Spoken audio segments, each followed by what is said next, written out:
first, one of the UPitt grads that we've talked about on the show, one of Chus's favorite draft prospects going back a while, a few years. Went to the New York Jets, didn't really get much playing time, but now he has been picked up off the waiver wire by the San Francisco 49ers. So Chus, Christian McCaffrey goes down. Jordan Mason goes down.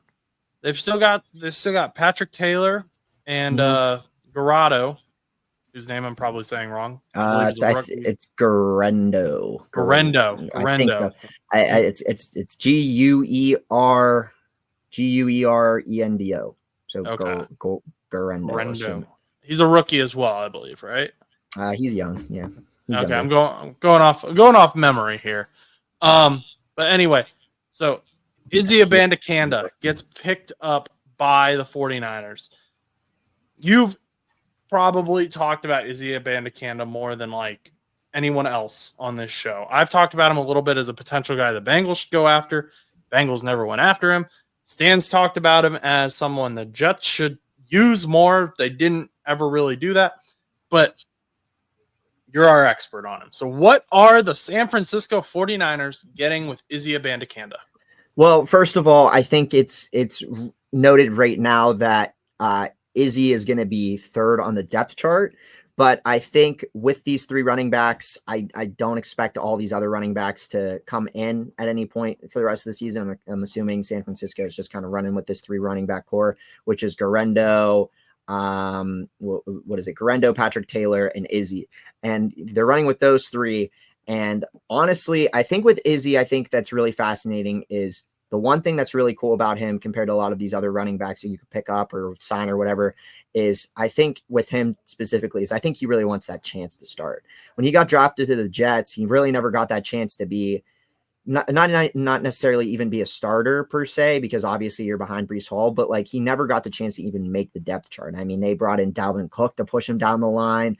They've had all kinds of different weird moves that they've done over the past year, never really giving him a shot and even considering cutting him this year just for him to have like a pretty decent preseason from what Stan has said. And then his whole story of making the roster ended up happening.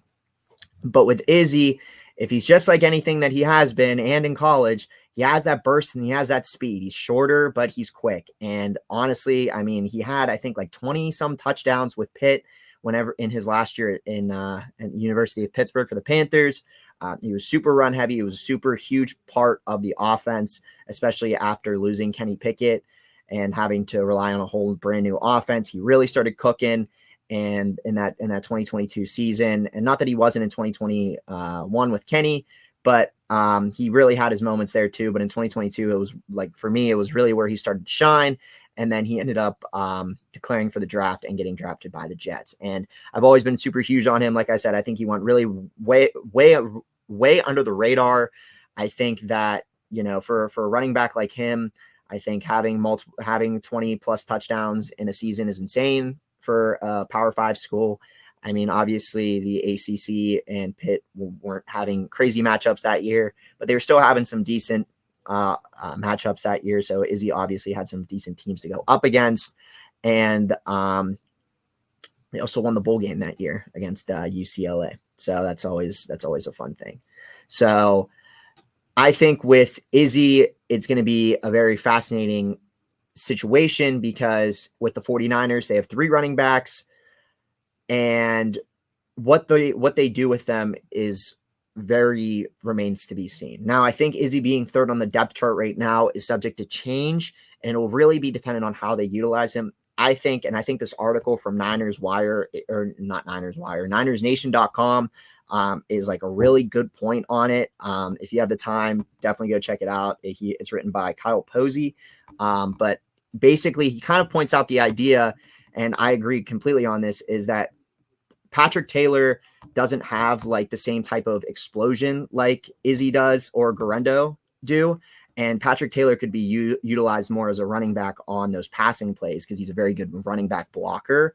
So what could end up happening is you could have Izzy and Guerendo being used as your burst running backs at running back 1 and 2. And then although Taylor is running back 2 on the depth chart, or even 3. He's still utilized in the offense by having him more as a blocker. Now, I don't know if San Francisco will do that, but if they want to utilize all 3 running backs, that's how I would also do it. And yeah, I definitely think that Izzy, since he's being given the opportunity to actually be on the depth chart and probably be used, considering San Francisco doesn't have a lot of running back options right now, will really have a good spark to be shined. I mean, if anything, I don't think anybody remembers this, but Izzy Abanikanda scored the first touchdown in the 2023 preseason. I didn't know that. I remember that because I remember that. He was the first player to score a touchdown in the 2023 preseason, and everyone mentioned it. I remember it just like it was yesterday. But yes, so I think that he not necessarily get a touchdown, but I think that he'll really show his worth over the next couple of games. And I'm really excited to see what he does in San Francisco. And yeah, and he's on a championship team right now. So they're championship contenders. I don't know. Well, not this season, but like they know how to go to Super Bowls, man. Come on. You're telling me that Sam Darnold behind Brock Purdy didn't change Sam Darnold's life? I'm just saying. Okay. I thought you were saying this year, though. No, absolutely not. The San Francisco will be lucky for a 7th seed wild card spot. I'm just saying in general. Like you can ride with San Francisco all you want, but I'm one pride with the Detroit Lions right now. Well, no. I listen. I got 2 points. Yeah. Go ahead. Yeah. So two things I think people need to remember. So first of all, Jordan Mason. When Christian McCaffrey first went down, everyone was like, Jordan Mason, who the heck is this guy? He's not going to play very well, He's not a starter. Kind of slept on him a little bit. But the people that took a risk on him in fantasy that first week he played, it paid off. Mm-hmm. Because that 49ers offensive line is good in the run game, especially when Trent Williams is in. They are also great at run scheming in general.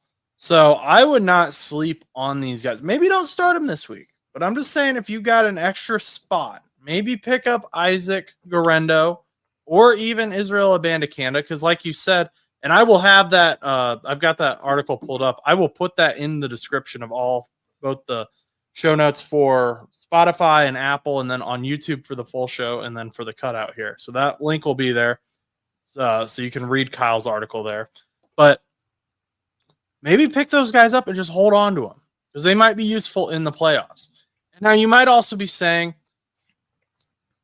Isaac Guerendo is a rookie. He's a young 4th round pick from this draft. Izzy Abanikanda, he's from 2023, round 5 pick. People have kind of decided what he is by this point. I just want to point out, Israel Abanikanda is 22 years old. Isaac Guerendo is 24. Yeah. So yes, Izzy was drafted earlier, but he's also way younger. And that's not to say that he's automatically going to be bigger and better than Isaac Guerendo or Patrick Taylor Jr., who is 26, if you were curious. But it is to say Izzy has time to develop. And if Izzy can get into a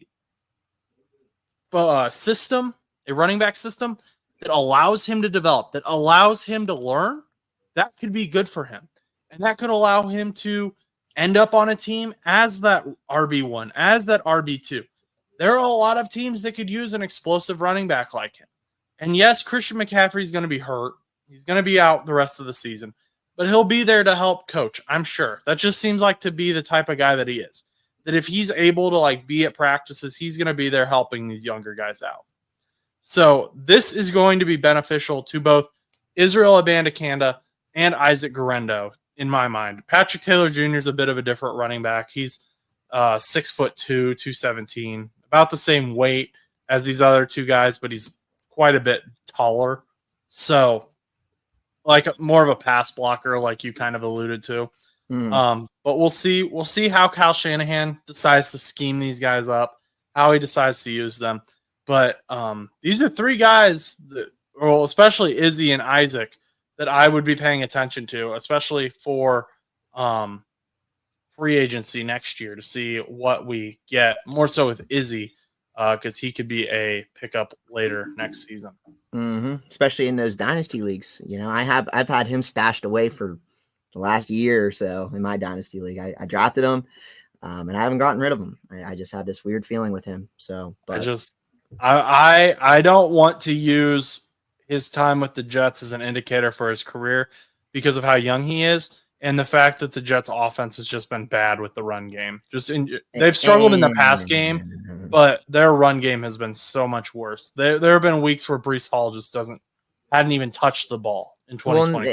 And the thing is they also don't even they haven't even utilized him. I mean, he, as I mentioned before, he would get his depth chart wide or running back 3 spot, and then I never will forget them signing Dalvin Cook and then him getting pushed down. And it's just really you're gonna sign him Dalvin Cook and you're not even gonna use Dalvin Cook, and you're gonna scratch healthy scratch Izzy Abanikanda. It just doesn't make any sense to me.